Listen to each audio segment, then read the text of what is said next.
हरियाणा में ठंड ने अब तक के कई रिकॉर्ड तोड़ दिए हैं।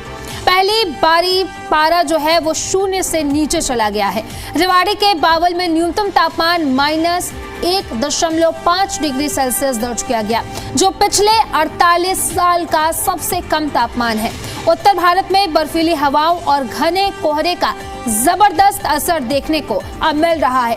गुरुग्राम में तापमान 0.6 डिग्री तक गिर गया, जिससे खुले इलाके और खेतों में पाला जम गया। ठंड के कारण आम जनजीवन बुरी तरह प्रभावित है। मौसम विभाग ने हरियाणा के 12 जिलों में शीतलहर का रेड अलर्ट जारी किया है। इनमें गुरुग्राम, रेवाड़ी, महेंद्रगढ़, चरखी दादरी, झज्जर, हिसार और सिरसा शामिल है। वहीं घने कोहरे की वजह से विजिबिलिटी 0 से 50 मीटर तक सिमट गई है। इसका असर सड़क, रेल और हवाई यातायात पर पड़ रहा है। कई ट्रेन देरी से चल रही हैं। वहीं सड़कों पर हादसों की घटनाएं भी सामने आई हैं। तो हरियाणा में प्रचंड ठंड है। हरियाणा में ठंड का कहर 48 साल का रिकॉर्ड टूटा है। रेवाड़ी के बावल में तापमान -1.5 डिग्री सेल्सियस दर्ज किया। गुरुग्राम में पारा 0.6 डिग्री तक चला गया है। हरियाणा में पहली बार जो है 0 तक तापमान गिरा है। घने कोहरे से विजिबिलिटी बेहद ही कम है। सड़क, रेल और हवाई यातायात तीनों ही प्रभावित हैं। पाले से सरसों और सब्जी फसलों को नुकसान की आशंका जताई जा रही है। हरियाणा में ठंड का कहर 48 साल का रिकॉर्ड टूट गया है।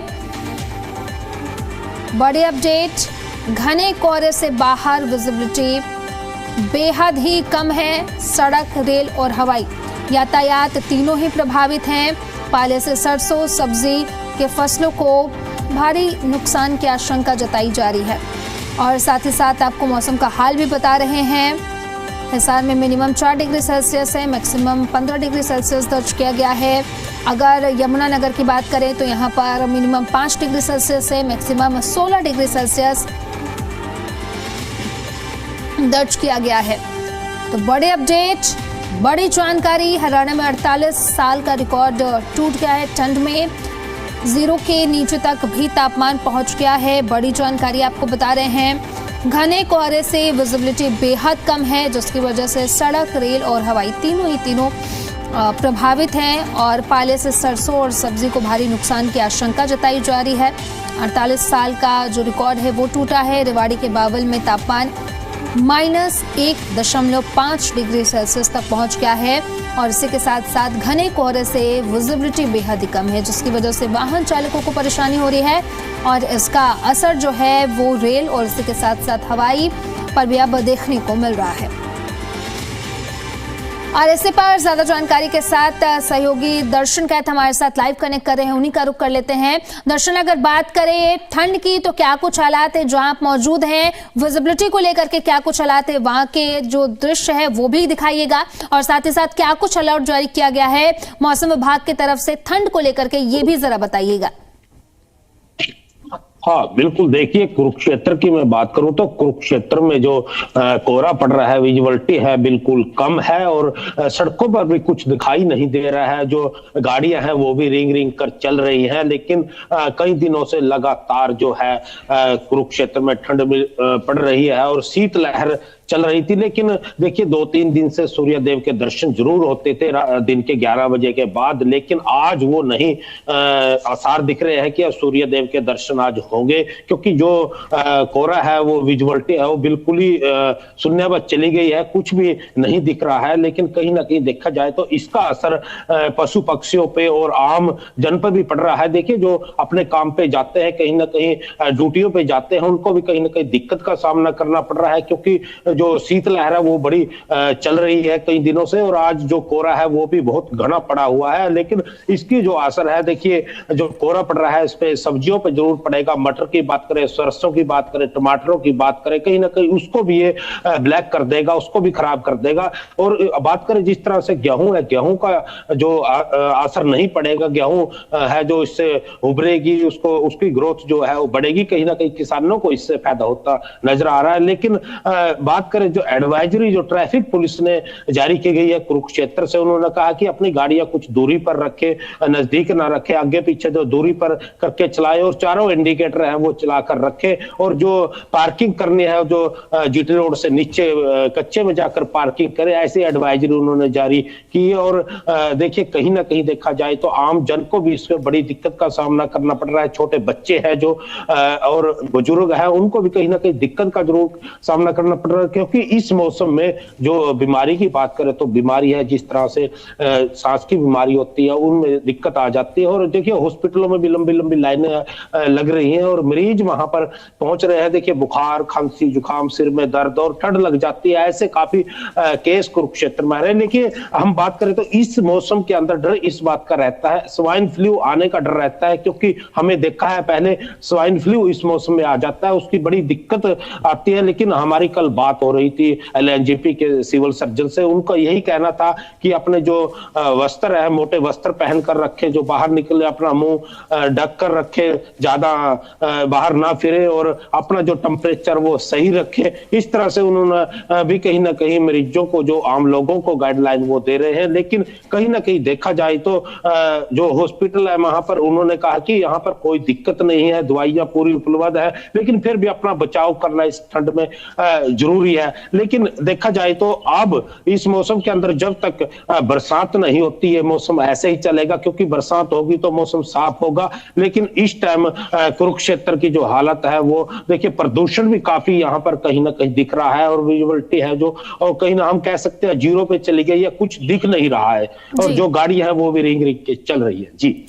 जी दर्शन, अगर बात करें प्रशासन की तो प्रशासन की तरफ से क्या कुछ इंतजाम किए गए, क्योंकि बाहर विजिबिलिटी भी कम है, अब इसको लेकर के स्ट्रीट लाइट्स जो होती हैं वो खराब रहती हैं, और साथ ही साथ रिफ्लेक्टर को लेकर के क्या कुछ इंतजाम किए गए हैं ताकि विजिबल हो सके चीजें, और साथ ही साथ रैन बसेरे को लेकर के क्या कुछ इंतजाम किए गए हैं, क्योंकि ये भी बेहद जरूरी है। कई बेघर लोग हैं जो सड़कों पर रात गुजार रहे हैं।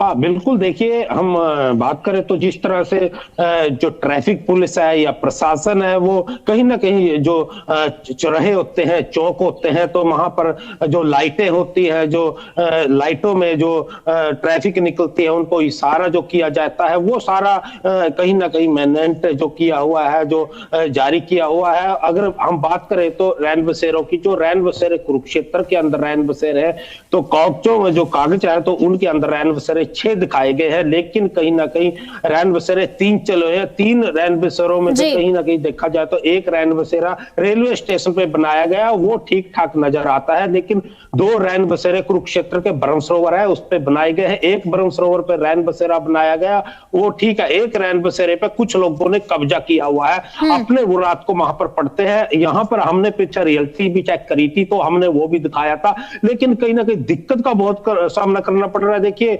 जो बेसहारा लोग हैं वो बाहर सोते हैं ठंड में, उनको ठंड लग जाती है, बीमार हो जाते हैं, लेकिन उनको देखने वाला कोई नहीं है, ऐसा उनका कहना है। हमने उनसे बातचीत की थी, लेकिन प्रशासन देखिए जो व्यवस्था होनी चाहिए वो नहीं कर रहा है। कहीं ना कहीं प्रशासन इतना ध्यान नहीं दे रहा है जो रैन बसेरे हैं उनके ऊपर। कहीं ना कहीं देखिए रैन बसेरों के लिए बजट भी आता है, नगर परिषद है वो उनका ध्यान रखती है, लेकिन रियलिटी में यह है कि रैन बसेरे जितने होने चाहिए था, क्योंकि कुरुक्षेत्र धार्मिक नगरी है, धार्मिक नगरी में बहुत लोग बाहर से आते हैं, लेकिन कहीं ना कहीं दिक्कत का सामना यहाँ पर लोगों को करना पड़ रहा है। जी दर्शन, लगातार ठंड का प्रकोप देखने को मिल रहा है। फिलहाल बहुत बहुत शुक्रिया आपका तमाम जानकारी के लिए। खबरों में आगे बढ़ेंगे।